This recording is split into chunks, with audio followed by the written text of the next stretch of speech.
All right, let's bring in Alina Habba now, legal spokesperson for former President Donald Trump. She is outside the courthouse there in New York City. It's a popular spot today and for the past 16, 17 days. Alina, your thoughts as we do await cross-examination to begin of Michael Cohen.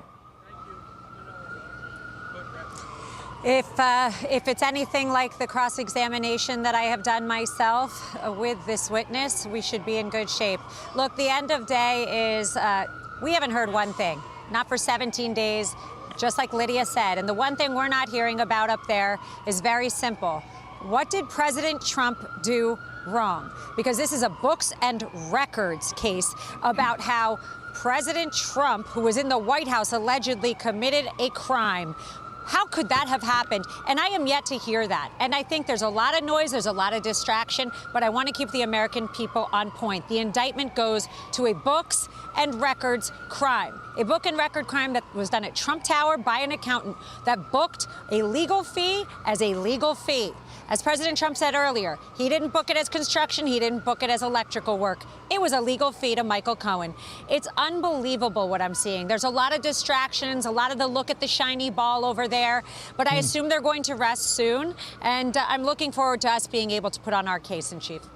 I don't know if you know it, Alina, we had Lanny Davis on just a little while ago. He and I were talking off camera, and he said that you were very tough in your cross-examination of Michael Cohen in that other case. I'm not asking you about the witness here, even though I will mention his name. I'm talking about Judge Merchan's potential instructions to the jury. We had an analyst who said that the judge will likely instruct the jury to say, if you believe that anything that Michael Cohen has said on the stand is a lie, you are at liberty to disregard his entire testimony. How do you think that instruction might play with the jury, given what we've been hearing? I have an issue with limiting instructions. I've said it before, I'll say it again. I think it's really hard to unring bells in there. The issue is we have a jury listening to testimony, whether it be struck or whether an objection is put on the record and it is sustained.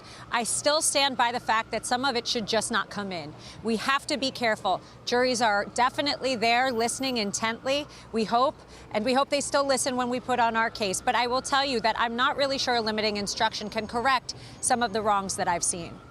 So, Alina, how would you go at Michael Cohen here? The way I did.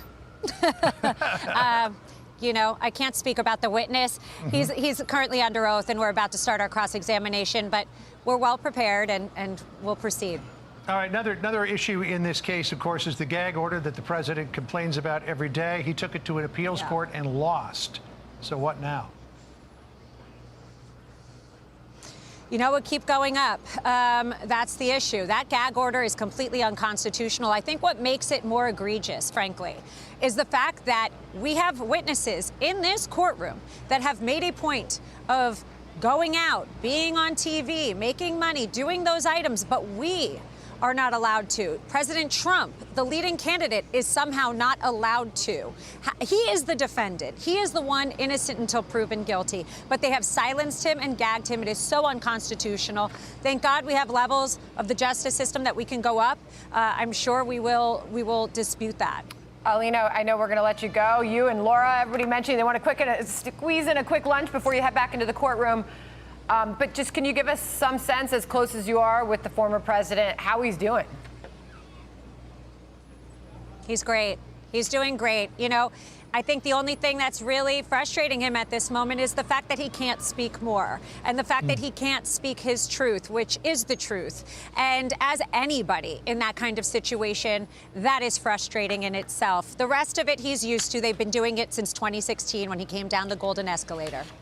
Alina, great to talk to you. Thank you for taking the time during the lunch break. Really appreciate it. Thanks, Alina. I'm Steve Doocy. I'm Brian Kilmeade. And I'm Ainsley Earhart. And click here to subscribe to the Fox News YouTube page to catch our hottest interviews and most compelling analysis.